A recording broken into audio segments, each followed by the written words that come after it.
Un sous-marin nucléaire fend les eaux glacées de l'Arctique. Le Kursk est le joyau de la flotte russe. Soudain, une explosion ravage l'avant du submersible, suivie quelques secondes plus tard par une deuxième.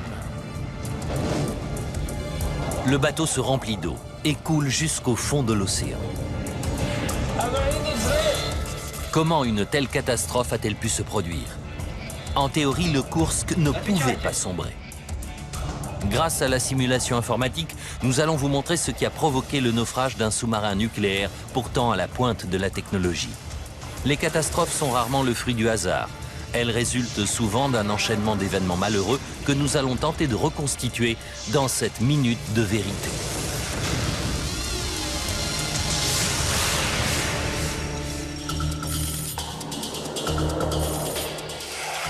Nord de l'Europe. Russie. 10 août 2000. Les chantiers navals de la presqu'île de Kola sont en pleine effervescence. Ils se préparent pour l'exercice le plus important de la marine russe depuis la chute du communisme. Un exercice qui réunira plus d'une trentaine de bateaux, dont 6 sous-marins, et sera également une démonstration de force de la part d'une nation en proie à de graves difficultés intérieures. La guerre en Tchétchénie s'est intensifiée et des attentats ont secoué la Russie. Dans ce contexte de crise, cet exercice a pour but de restaurer la confiance des membres de la fédération.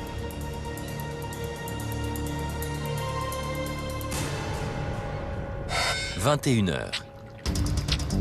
Dans le chantier naval hautement surveillé Zapadnaya Lista, le K-141 Kursk fait l'objet d'une dernière inspection. Conçu pour attaquer les groupes aéronavals ennemis, il est à la pointe de la défense russe. Avec ses 150 mètres de long pour une hauteur de 6 étages, ce sous-marin propulsé par 2 réacteurs nucléaires est 2 fois plus gros qu'un avion de ligne. Sa double coque unique en son genre et ses 9 compartiments étanches lui permettent d'encaisser l'explosion d'une torpille. Le lieutenant de vaisseau Dimitri Kolesnikov grille une dernière cigarette avant d'embarquer. Il fête son 27e anniversaire et son épouse Olga lui manque. Olga et lui se sont mariés il y a tout juste 4 mois. Nous nous sommes mariés en avril 2000, très modestement car il fallait faire vite. Peu après leur mariage, Dimitri a emmené sa jeune épouse visiter le Kursk pour qu'elle ait autant confiance que lui dans ce sous-marin.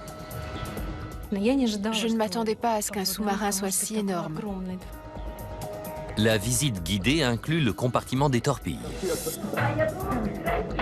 puis le poste central navigation opération, le PCNO. Sur l'arrière du bateau, Dimitri montre à Olga le poste de conduite propulsion, où il officie.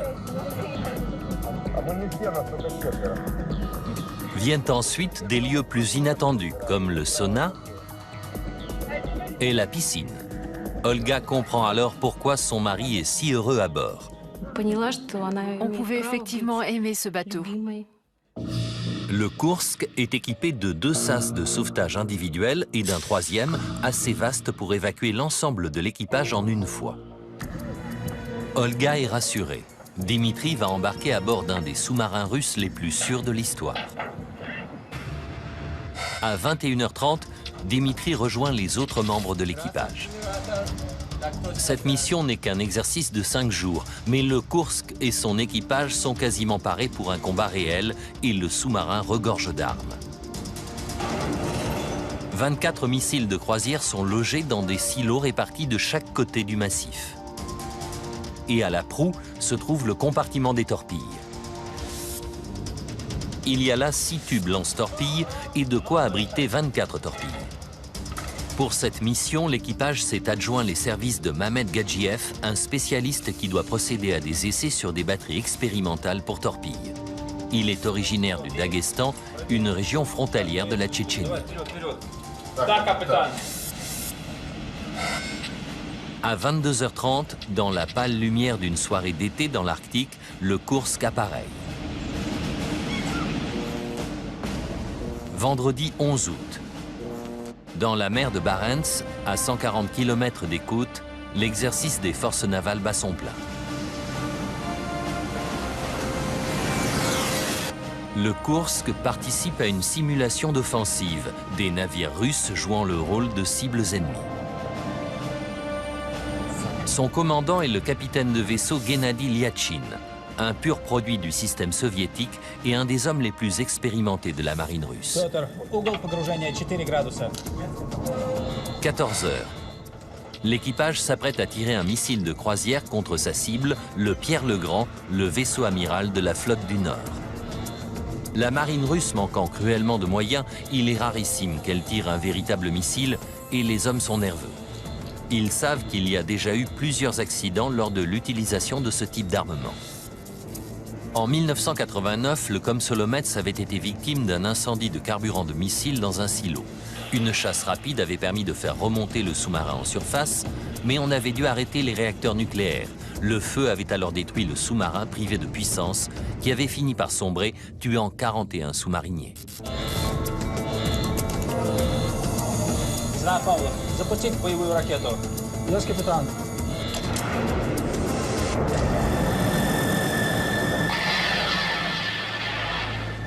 Une fois le tir effectué, le Koursk disparaît à nouveau dans l'océan. Il peut rester embusqué sous les vagues presque indéfiniment grâce à son cœur nucléaire. L'homme qui surveille les réacteurs s'appelle Alexei Mityayev. C'est sa première mission à bord, mais malgré son manque d'expérience, il a parfaitement conscience de l'importance des responsabilités qui pèsent sur ses épaules. À la moindre alerte, il devra s'enfermer dans son compartiment et partager le même sort que les deux réacteurs.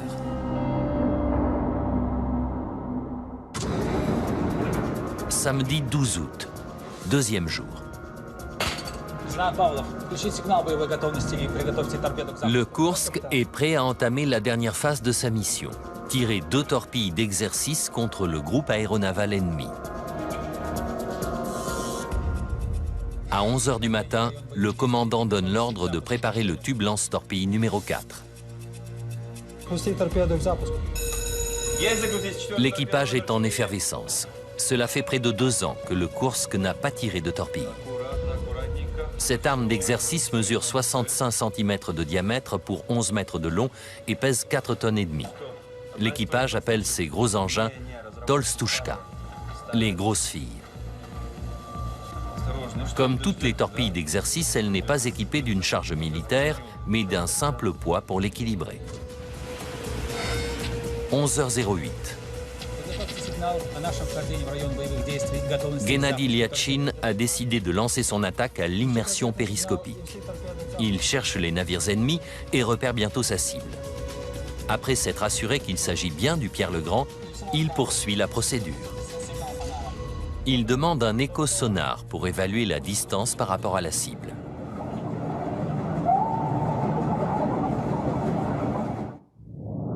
Le groupe aéronaval sera attaqué par 6 submersibles. Le Koursk est en deuxième position. 11 h 17. Le commandant donne l'ordre de réduire la vitesse à 6 nœuds. L'ordre parvient à l'arrière du submersible où, dans le poste de conduite propulsion, Dimitri Kolesnikov sait qu'une vitesse oscillante ne peut que correspondre au moment du tir d'une torpille. À 11 h 20, la Tolstushka est installée dans le tube lance-torpille. Lorsque la porte du tube est refermée, un contact électrique s'établit entre la torpille et la console. 11 h 27 minutes 30 secondes. Le commandant jette un dernier coup d'œil dans le périscope. Le Koursk est paré à lancer.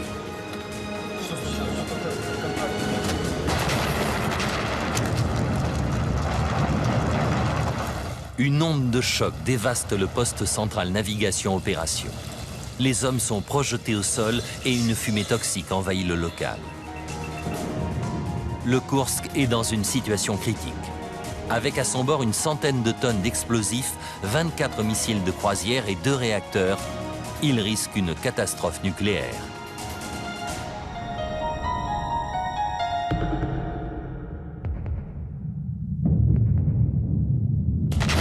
L'explosion survenue dans le compartiment des torpilles s'est répercutée à travers une partie de la structure et elle a été perçue jusqu'à l'arrière du sous-marin. Bien que grièvement blessé, Gennady Lyachin sait que le seul moyen de sauver son bateau consiste à faire surface aussi vite que possible. Il donne l'ordre d'effectuer une chasse rapide. Mais il n'y a plus personne pour l'exécuter. À 70 mètres du lieu de l'explosion, dans la salle de contrôle des réacteurs, Alexei Mityayev réagit comme on le lui a appris. Le jeune sous-marinier commence par vérifier si les réacteurs ont été endommagés. Il constate rapidement que tous deux fonctionnent normalement, du moins pour l'instant. Il sait que ces deux éléments sont séparés de la coque par des amortisseurs capables d'encaisser un choc égal à 50 fois la gravité en surface. En revanche, si tout l'arsenal du Kursk vient à exploser, les amortisseurs ne seront d'aucune utilité. Dans une telle éventualité, le sous-marin deviendrait la plus grosse bombe sale de l'histoire.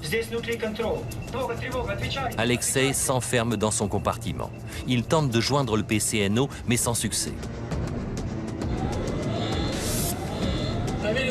À l'arrière du sous-marin, dans le poste de conduit de propulsion, Dimitri Kolesnikov donne l'ordre de vérifier tous les systèmes. Il sait que l'heure est grave.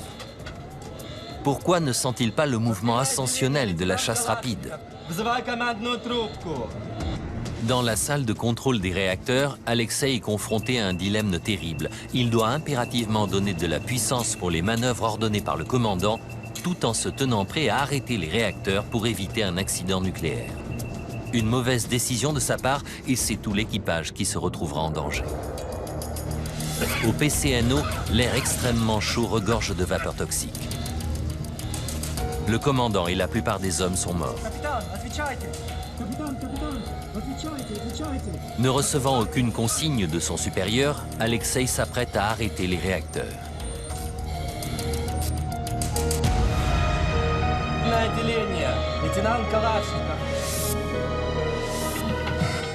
11h30. 135 secondes après la première explosion, une autre déflagration déchire l'avant du Kursk.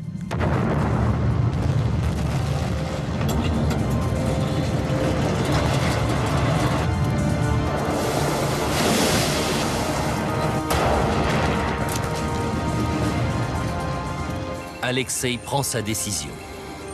Mais n'est-il pas trop tard? Les barres de commande pénètrent dans le cœur des réacteurs, provoquant leur arrêt.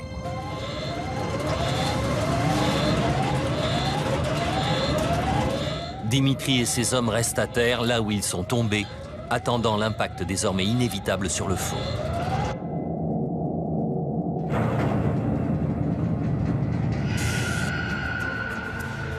« 20 secondes se sont écoulées depuis la deuxième explosion.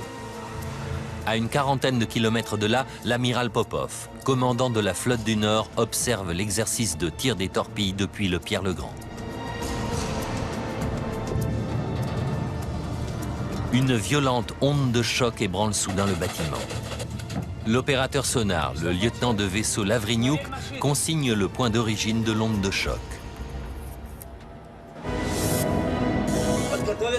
11h31. Dimitri Kolesnikov et ses camarades sont surpris d'être encore en vie. Dimitri redoute une explosion des réacteurs. Il s'enquiert aussitôt de leur état.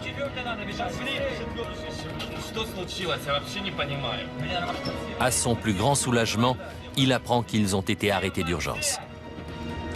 Tout risque d'accident nucléaire est écarté, mais ces hommes savent qu'ils vont devoir livrer un combat désespéré pour survivre.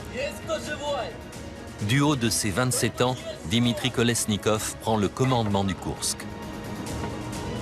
Compte tenu de l'ampleur des dégâts, les hommes savent qu'ils ne pourront pas atteindre le sas de sauvetage du massif. Le seul moyen de sortir est le sas arrière du sous-marin.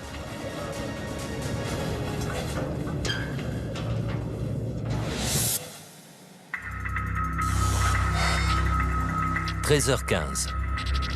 À bord du Pierre-le-Grand, l'amiral Popov constate une anomalie dans le déroulement de l'exercice. 5 des 6 sous-marins ont déclaré avoir rempli leur mission avec succès. Mais le Kursk est toujours muet. Pour l'heure, l'amiral ne voit encore aucune raison de donner l'alerte. Après tout, le Kursk ne peut pas couler.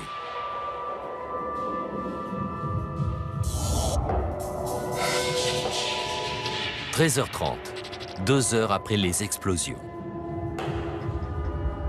Un sous-marinier frappe régulièrement une conduite selon le code qui doit aider les sauveteurs à localiser leur position. Pendant ce temps, Dimitri Kolesnikov fait l'appel et note le nom de chacun des survivants.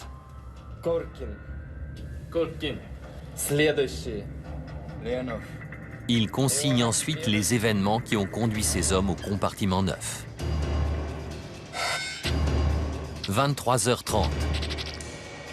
12 heures après le drame, la flotte russe se décide enfin à donner l'alerte. Une opération de secours de grande ampleur est mise sur pied et l'équipe de sauvetage de la marine russe est mobilisée. À bord du Pierre-le-Grand, l'opérateur sonar tente de localiser le lieu de l'explosion sous-marine enregistrée le matin même. Retrouver le Kursk s'annonce difficile. En effet, sa coque externe est recouverte d'une couche de caoutchouc de 6 cm qui absorbe les échos sonars pour rendre le sous-marin quasiment invisible.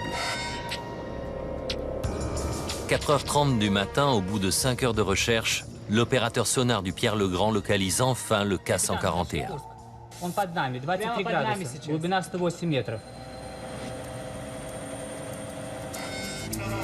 Lundi 14 août. La nouvelle de la catastrophe se répand dans toute la Russie. En fin de journée, j'ai compris qu'un drame avait eu lieu.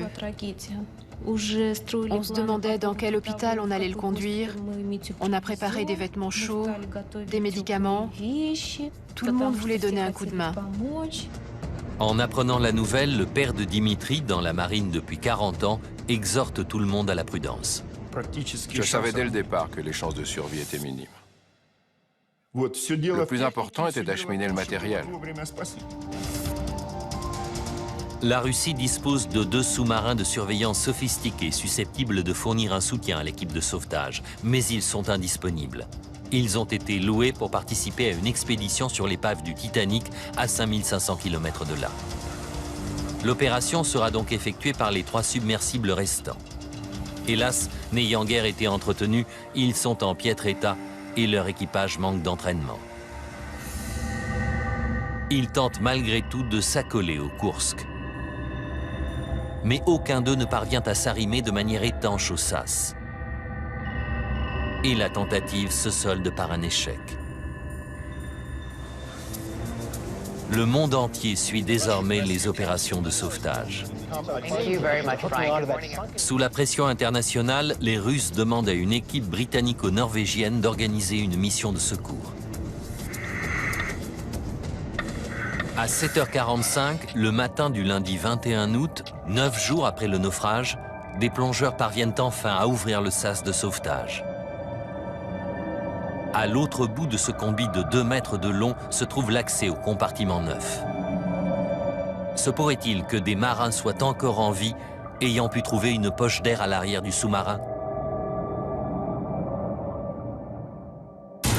C'est la question qui tenaille les premiers plongeurs arrivés sur les lieux. Au moment où ils actionnent les coutilles supérieures du sas, le monde entier retient son souffle.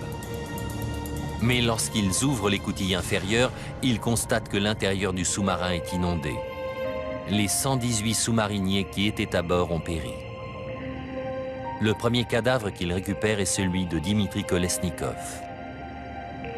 Dans sa poche, on trouvera une feuille de papier sur laquelle figure la liste des 23 hommes qui avaient survécu à l'explosion avant de périr noyés, ainsi que les adieux de Dimitri à son épouse.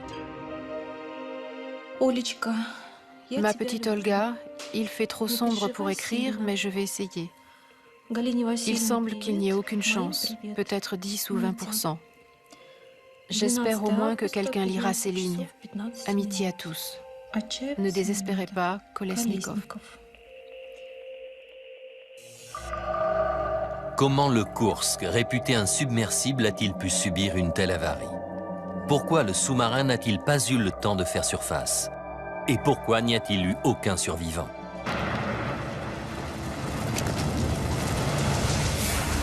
En retraçant le fil des événements qui ont conduit à ce jour fatidique et en analysant en détail l'enquête qui a été faite, nous allons vous révéler ce qui est vraiment arrivé au Kursk et à son équipage.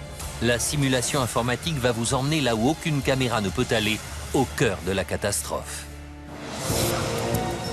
Le fiasco de l'opération de sauvetage consterne la communauté internationale, mais chez ceux qui connaissent bien le fonctionnement de la Russie, la réaction est bien différente.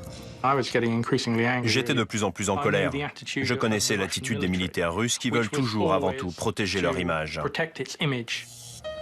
En 2000, Peter Truscott est conseiller spécial sur les questions russes auprès du gouvernement britannique. Marié à une Russe, ce lord a des relations haut placées à l'Est comme à l'Ouest. Il juge la marine russe incompétente et vulnérable et s'attend au pire. Il était tout à fait possible qu'on essaie de camoufler l'affaire. L'enquête officielle commence dans le plus grand secret. Et Lord Truscott doute fort que ses conclusions soient jamais rendues publiques. C'est pourquoi il décide d'ouvrir sa propre enquête, même s'il sait qu'elle s'annonce particulièrement épineuse. Si vous demandez de but en blanc aux Russes, dites-moi ce qui est vraiment arrivé à votre sous-marin nucléaire, vous n'apprendrez rien. Et vous risquez même d'être accusé d'espionnage.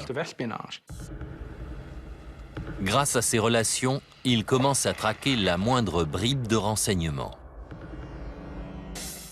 J'ai étudié toutes les hypothèses qui se sont présentées. Le commandant de la flotte du Nord déclare pour sa part que le Kursk a peut-être été coulé par une mine marine datant de la Deuxième Guerre mondiale. En effet, des milliers de mines avaient été larguées pour couler les sous-marins allemands. Les mines de ce type contiennent une charge d'environ 230 kg qui explose suite à un contact physique ou une influence magnétique. Les images de l'épave montrent que le périscope était sorti. Le Kursk était donc tout près de la surface au moment de l'explosion. L'hypothèse de la mine est dès lors envisageable. Lord Truscott consulte des experts en mines qui lui expliquent qu'une arme de ce genre n'aurait pas été assez puissante pour percer la coque externe du K-141. Ce sous-marin ultra sophistiqué pouvait résister à l'impact d'un missile moderne. Il est donc improbable qu'il ait été coulé par une mine vieille de 50 ou 60 ans. L'hypothèse de la mine peut donc être écartée.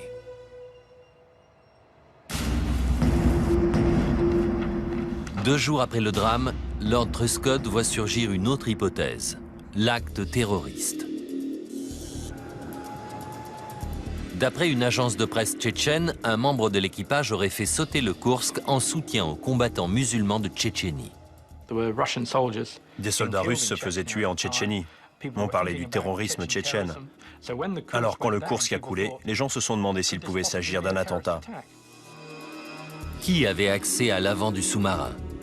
Et qui aurait pu avoir des raisons d'y dissimuler une bombe? Il y avait à bord deux hommes venant de territoires musulmans et l'un d'eux avait accès au compartiment des torpilles. L'attention se concentre alors sur Mamed Gadjiev. Peter Truscott découvre qu'il s'était porté volontaire pour étudier les batteries des torpilles, ce qui lui permettait d'être tout à l'avant du sous-marin. A-t-il commis un attentat suicide? Le Britannique se renseigne sur le jeune homme. Ces hommes travaillaient avec des armes particulièrement secrètes. En me renseignant sur le passé de Mamed Gadjiev, j'ai découvert que c'était un sous-marinier efficace et fidèle. Il n'y avait donc aucune raison de croire qu'il s'agissait d'une opération terroriste planifiée. Il semble évident que la présence du jeune homme à bord a été utilisée à des fins de propagande. L'hypothèse du terrorisme est donc à son tour rejetée. Le mystère reste entier. La marine russe avance alors une nouvelle théorie. Il s'agirait d'une collision avec un sous-marin étranger. Les Russes savent que la flotte du Nord n'était pas seule en mer de Barents au moment du naufrage. Au moins 2 sous-marins de l'OTAN espionnaient l'exercice. Peter Truscott découvre que ce jeu du chat et de la souris se solde régulièrement par des collisions sous-marines. La marine russe a ainsi répertorié 25 accidents depuis 1967. Ses contacts apprennent à Lord Truscott que la Royal Navy britannique pense que le Kursk a bien été victime d'une collision de ce genre. L'hypothèse numéro 1, c'était que le Kursk avait percuté un sous-marin américain et coulé. Mais aucune preuve ne vient étayer cette version des faits. C'est alors que la marine russe diffuse une photo satellite du sous-marin américain USS Memphis, hacké dans un chantier naval militaire de Norvège, 7 jours après le naufrage du Kursk. Pour les Russes, c'est la preuve que le Memphis a été endommagé suite à la collision. Les Américains opposent un démenti formel. Aucun bateau américain n'est impliqué. La marine russe ne cache pas son scepticisme. Lors d'une conférence de presse, les militaires projettent des images montrant ce qui ressemble à une entaille béante sur le flanc du Kursk. Pour eux, c'est la preuve d'une collision. Et si le Memphis n'est pas en cause, c'est qu'il s'agit d'un autre sous-marin, peut-être britannique. Le K-141 se transforme alors en patate chaude politique et le ministre britannique de la Défense se sent contraint d'envisager l'éventualité d'une collision. Si des sous-marins de l'OTAN sont responsables, toute la lumière doit être faite. En attendant, les Russes s'en tiennent à la thèse de l'accident. Alors que le ministère de la Défense britannique poursuit son enquête, un observatoire sismologique norvégien annonce avoir enregistré un événement sismique inhabituel en mer de Barents, à peu près au moment de la disparition du Kursk.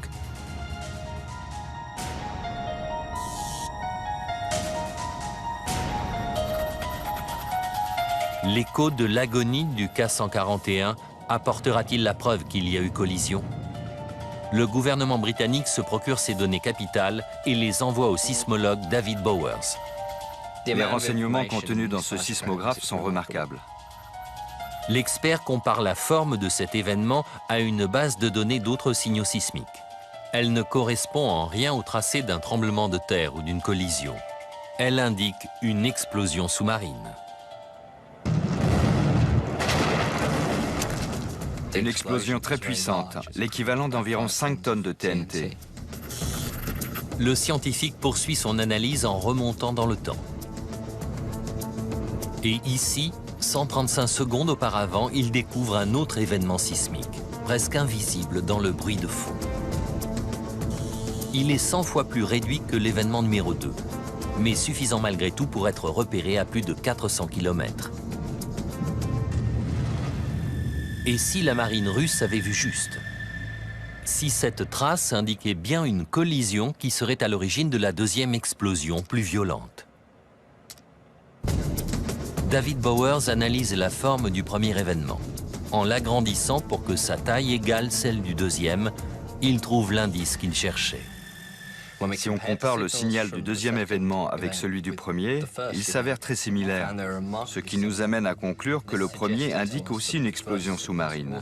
Cette première déflagration était environ 100 fois moins puissante que la deuxième, l'équivalent d'une 50aine de kilos de TNT. Pour lui, il ne fait aucun doute que ces deux anomalies correspondent à des explosions sous-marines. L'OTAN est innocentée. Et la marine russe est obligée de reconnaître que le naufrage du Kursk n'est pas dû à une collision. Les enquêteurs doivent maintenant trouver une explication non pas à une, mais à deux explosions. Il y avait eu 2 explosions, mais ce qui était très frustrant, c'est que les indices physiques gisaient au fond de la mer de Barents, hors d'atteinte.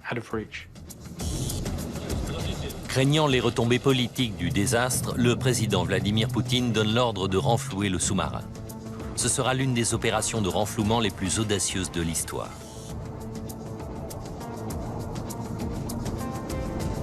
Reste à savoir si elle permettra aux enquêteurs de progresser. Le président russe réunit un budget de plus de 100 millions d'euros pour l'opération, plus que le budget global annuel de l'ensemble de la flotte du Nord. Mais peut-on déplacer le Kursk sans risque?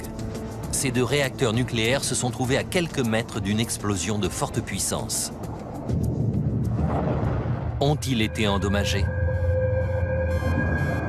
Les mesures indiquent un niveau normal de radioactivité. Mais pour plus de sécurité, les enquêteurs décident de faire autopsier certains corps. Les plongeurs remontent les cadavres trouvés juste à côté du compartiment chaufferie nucléaire. On découvrira que ces marins ont subi de graves lésions osseuses qui ne peuvent que résulter d'un choc violent, correspondant à environ 50 fois la gravité. Lord Truscott comprend qu'il s'agit d'une découverte cruciale car elle signifie que les réacteurs ont encaissé le même impact. C'était terrifiant. On était à la limite de la résistance de ce matériel. Les amortisseurs des réacteurs ont été conçus pour supporter à peine plus de 50 G. Et il s'en est fallu de peu que la deuxième déflagration dépasse cette limite. On a donc frôlé la catastrophe nucléaire. L'analyse confirme cependant que les réacteurs sont stables. Craignant que le compartiment des torpilles ne résiste pas au renflouement, les plongeurs le découpent du reste du sous-marin. L'épave est ensuite lentement remontée.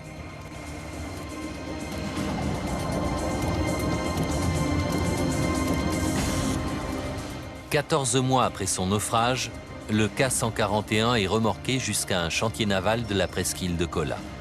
Il faudra aux enquêteurs 4 jours pour vidanger le sous-marin sans détruire les indices qui s'y trouvent. Des spécialistes de la police scientifique commencent ensuite à passer l'immense épave au peigne fin. Le premier défi qu'ils doivent relever est d'identifier la cause de dégâts d'une telle ampleur. Ayant rapidement constaté que tous les missiles de croisière étaient intacts, ils s'intéressent aux torpilles.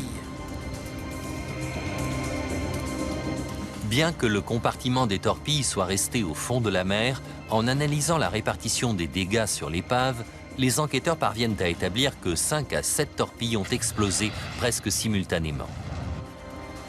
Cela correspond à la déflagration de 4,5 tonnes indiquée sur le sismogramme.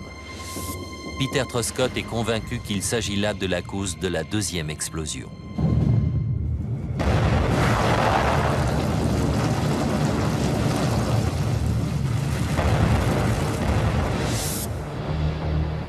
Mais pourquoi cette détonation a-t-elle eu lieu? L'amas de métal tordu et calciné doit receler des indices. Les analyses de la police scientifique révèlent que l'avant du bateau a été carbonisé, ravagé par un incendie qui a atteint la température inimaginable de 2000 degrés. La température régnant à l'intérieur d'un haut fourneau. Un examen plus approfondi permet de conclure que le feu s'est déclaré avant l'explosion des torpilles. Les données du sismographe ont vraisemblablement déjà désigné la source probable de cet incendie. La première explosion, celle de faible puissance. Quelle est la cause de cette première déflagration?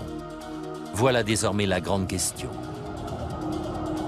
L'avant du Kursk étant au fond de l'eau, Peter Truscott doute fort qu'on mette jamais la main sur les indices susceptibles d'apporter des réponses. Comment lever un coin du voile sur cette affaire quand le compartiment des torpilles était en miettes au fond de la mer? L'enquête était mal partie. Lord Truscott contacte un spécialiste, Igor Kurdin. Cet ancien commandant de sous-marin connaît très bien le Kursk. Il pense immédiatement à un élément qui aurait pu déclencher la première explosion. Il pourrait s'agir d'un des moteurs électriques de secours du Kursk. On a pensé que la première explosion venait d'un de ces moteurs. Ils explosent assez souvent sur les sous-marins. C'est une explosion d'hydrogène et malheureusement ça arrive. Une centaine de ces moteurs se trouvent au niveau le plus bas du compartiment 1, sous la salle des torpilles. Pesant 1 tonne pièce, ils fournissent la puissance nécessaire en cas d'arrêt du réacteur et fonctionnent comme des batteries de voiture. En se rechargeant, ils dégagent de l'hydrogène et en cas de fuite, il y a un risque d'explosion. Ces moteurs de secours représentent donc une menace potentielle à bord de tous les sous-marins. C'est alors que se produit un nouveau développement, une découverte spectaculaire qui oriente l'enquête dans une nouvelle direction. Un fragment de coque provenant d'une section proche de la porte du tube lance-torpille numéro 4 est retrouvé à une 50aine de mètres à l'arrière de l'endroit où gisait l'épave. Le fait que ce fragment ait été trouvé si loin du reste signifie que c'est le tout premier élément à avoir été éjecté. Et son emplacement original sur le K-141 indique l'endroit exact de la déflagration. C'était un indice capital, car il prouvait que la torpille du tube 4 avait été la première à détonner. Ne restait plus qu'à savoir quelle partie de l'arme avait explosé. Truscott pense tout de suite à la charge militaire, mais il apprend que le Kursk devait tirer une torpille d'exercice, un engin dépourvu de charge. Il faut donc chercher ailleurs. Une fois tirées, les torpilles peuvent parcourir plusieurs kilomètres avant d'atteindre leur cible. Cela signifie que leur système de propulsion contient souvent plus d'énergie que la charge militaire elle-même.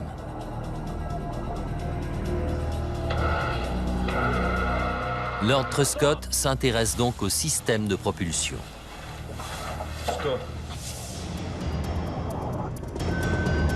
La turbine qui permet à la torpille d'avancer est alimentée par la combustion de kérosène.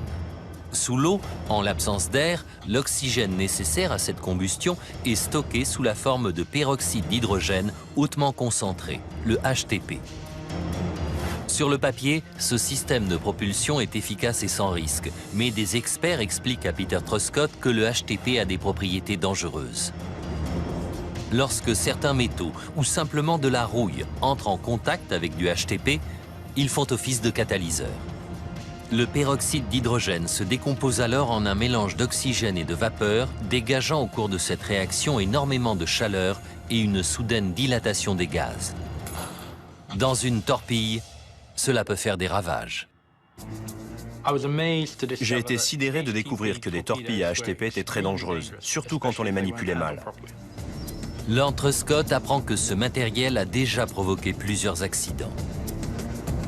Le plus grave s'est produit en 1955, à bord du sous-marin britannique HMS Sidon.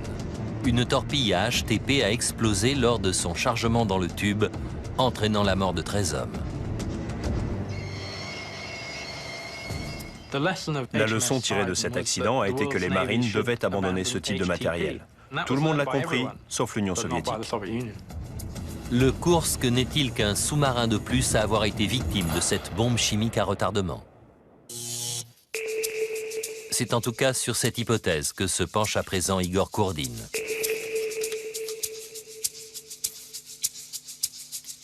Il commence par calculer la puissance approximative du système de propulsion. Résultat, entre 50 et 100 kg de TNT, soit à peu près la puissance enregistrée par le sismographe. Ces chiffres indiquent qu'un accident lié au peroxyde d'hydrogène est des plus probables. Mais Igor Kourdin sait que toutes ces armes sont munies de systèmes de sécurité dont le but est d'empêcher un excès de pressurisation intérieure. Ces systèmes ont-ils été endommagés?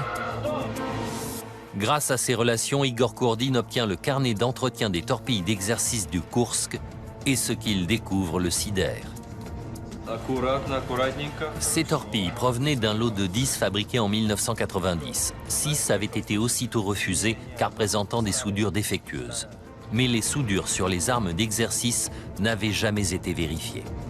On estimait que la chose n'était pas nécessaire puisque les torpilles n'étaient pas équipées de charge militaire. Igor Kourdin en conclut qu'une soudure mal faite a vraisemblablement conduit à une fuite de HTP sur une torpille d'exercice. Mais encore faut-il en apporter la preuve. Une recherche longue et minutieuse parmi les milliers de fragments de l'épave du Kursk finit par porter ses fruits. Certains morceaux de torpilles et de tubes présentent des distorsions et des dégâts dus à la chaleur. La torpille aurait apparemment explosé suite à une fuite apparue à mi-longueur, juste au niveau d'une soudure.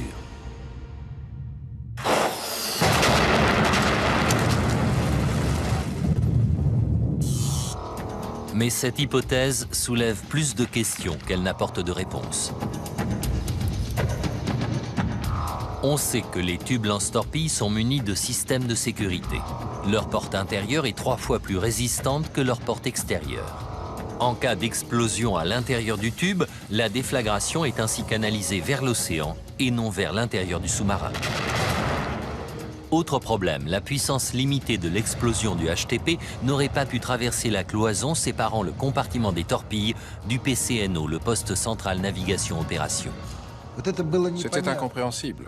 La puissance de la première onde de choc avait fait perdre conscience à tout le personnel du compartiment 2.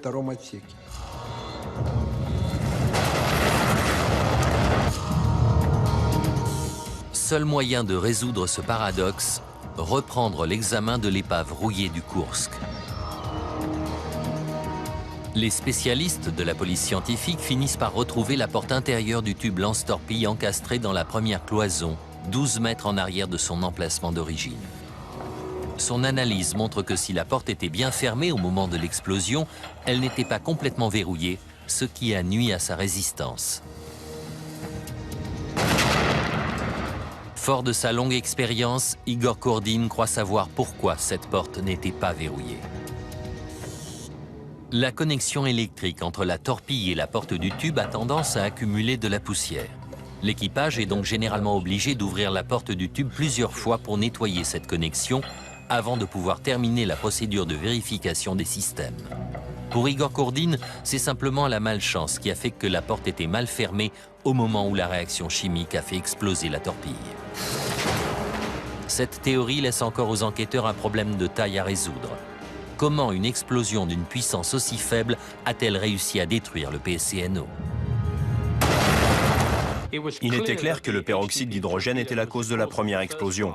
Mais pourquoi avait-elle été suffisamment puissante pour détruire le PCNO et empêcher le Kursk de remonter?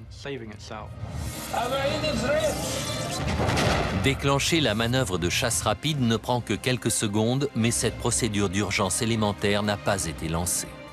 Pourquoi?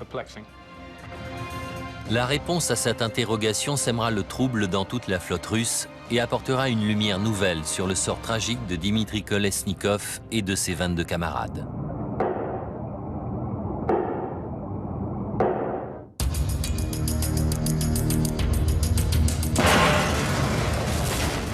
Il est désormais établi que c'est une soudure défectueuse qui a provoqué la première explosion, celle d'une torpille. La cloison aurait dû contenir la déflagration, mais cela n'a pas été le cas. Une fois de plus, Peter Truscott consulte Igor Kordin.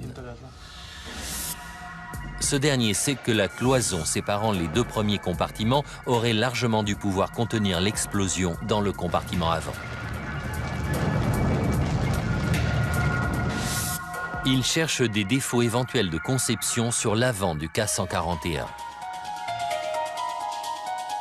Très vite, ses soupçons se portent sur le système de ventilation.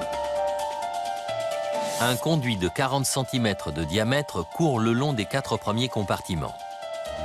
Il traverse donc plusieurs cloisons renforcées alors qu'il est lui-même fabriqué dans un alliage de faible résistance. C'est un conduit de ventilation traditionnel, comme celui d'une maison ou d'un bureau. Et lors de l'explosion, il a aussitôt éclaté. C'est à travers ce conduit que l'onde de choc de la première explosion s'est propagée jusqu'au PCNO. Et la pièce s'est retrouvée en proie au feu et aux fumées toxiques. Avant même d'avoir le temps d'appuyer sur le bouton d'alarme, ils ont été terrassés par le feu et par la fumée.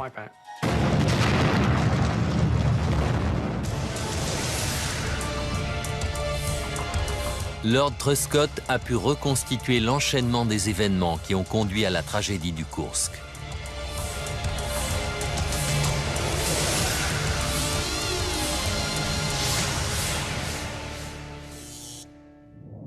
« 12 août 2000. H-5 minutes et 30 secondes. Le Kursk se prépare à tirer une torpille d'exercice contre le Pierre-le-Grand. Tandis que le sous-marin manœuvre, à l'avant, le peroxyde d'hydrogène d'une torpille fuit dans le tube lance-torpille et une flaque se forme. L'équipage ouvre la porte du tube pour nettoyer la connexion électrique. H-135 secondes. Le liquide entre en contact avec un point de rouille et le gaz qui s'en échappe se dilate instantanément. Ce pic de pression fait exploser l'enveloppe de la torpille, éventrant le réservoir de kérosène. La vapeur brûlante enflamme le combustible qui consume l'oxygène libéré par la réaction chimique. Une boule de feu ravage le compartiment des torpilles, tuant tous les hommes présents. Les flammes s'engouffrent dans le conduit de ventilation et atteignent le PCNO. De l'eau de mer s'infiltrant par le tube lance-torpille, le Kursk commence à plonger. 21 torpilles sont dangereusement chauffées par un incendie alimenté par 500 litres de carburant. Lorsque la température intérieure des charges militaires atteindra 400 degrés, ces dernières exploseront à leur tour. 11h30 et 15 secondes. C'est le drame. En moins d'un cinquième de seconde, 5 à 7 torpilles explosent. La déflagration traverse les cloisons étanches du Kursk et se propage vers les réacteurs nucléaires. Les amortisseurs encaissent la déflagration de 50 G et les cloisons stoppent l'onde de choc. Les barres de commande s'enfoncent dans le cœur des deux réacteurs, provoquant leur arrêt. Pendant ce temps, à l'avant, la coque est soumise à une contrainte qui dépasse largement ses limites. Malgré ses 5 cm d'épaisseur, le tube lance-torpille en acier explose. L'eau s'engouffre alors à l'intérieur du sous-marin. Quelques minutes après la première explosion, le joyau de la flotte du Nord n'est plus qu'une épave au fond de la mer de Barents. Le Kursk devient le tombeau de ses 118 sous-mariniers. Une fois tous les cadavres remontés, les médecins légistes concluront que pour la plupart d'entre eux, la mort a été rapide. Mais 23 hommes à l'arrière du Kursk s'accrocheront à la vie pendant près de 8 heures. Igor Kourdin peut imaginer comment les choses se sont passées. Ils ne sont qu'à 108 mètres sous la surface et ils ont été entraînés à sortir un par le sas. Mais ça n'est pas sans risque. Si personne ne les repère une fois qu'ils seront en surface, ils mourront de froid. En remontant ainsi, ils risquaient d'être entraînés dans l'océan, de mourir de froid et de disparaître sans laisser de traces. Ils attendaient donc qu'un bateau se positionne à l'aplomb du sous-marin. Les sous-mariniers ne manquent ni d'eau ni de nourriture et il y a suffisamment d'air pour qu'ils tiennent plusieurs jours. Mais à chaque expiration, ils rejettent du dioxyde de carbone. Un gaz mortel, même à faible concentration. Pour éviter une accumulation nocive, le sous-marin est équipé d'usines à CO2, des plaques de produits chimiques qui absorbent le CO2 contenu dans l'air ambiant. Les sous-mariniers accrochent ces filtres à des tuyaux. Igor Kourdin découvre que le sort de ces hommes a été scellé par ces appareils censés leur sauver la vie. Le rapport d'accident fait état d'un incendie dans le compartiment 9 et on a retrouvé dans les débris calcinés des filtres d'usine à CO2. Igor Kourdin sait que ces filtres prennent feu lorsqu'ils entrent en contact avec de l'huile ou de l'eau. Il reconstitue alors les derniers instants de ces 23 hommes. Les sous-mariniers tentent d'accrocher un nouveau filtre, mais le froid et l'obscurité les rendent maladroits et le filtre tombe dans l'eau pleine d'huile. La réaction chimique déclenche un incendie qui consomme l'oxygène contenu dans l'air. Ne pouvant plus respirer que le monoxyde de carbone produit par les flammes, les 23 hommes succombent rapidement. D'un certain côté, je suis fière de Dimitri, car dans ces circonstances terribles, il a réussi à garder son sang-froid, à ne pas perdre la maîtrise de lui-même et de ses collègues. Mais d'un autre côté, je trouve que c'est une façon horrible de mourir. Il aurait mieux valu que sa mort soit instantanée. Suite à ce drame, la marine russe a retiré toutes les torpilles à HTP de ses sous-marins, mais le rapport officiel n'a désigné aucun responsable. Personne ne saura jamais avec certitude si le technicien Alexei Mitiaïev a décidé d'arrêter les réacteurs. S'il l'a fait, cet acte héroïque a peut-être évité un nouveau Tchernobyl. Les corps de la plupart des sous-mariniers ont été rendus à leurs familles et un mémorial a été élevé à Saint-Pétersbourg en leur mémoire. Le désastre du Koursk est souvent présenté comme une métaphore de la décrépitude de l'Union soviétique. Mais pour moi, le courage de son équipage est un signe d'espoir pour l'avenir de la Russie.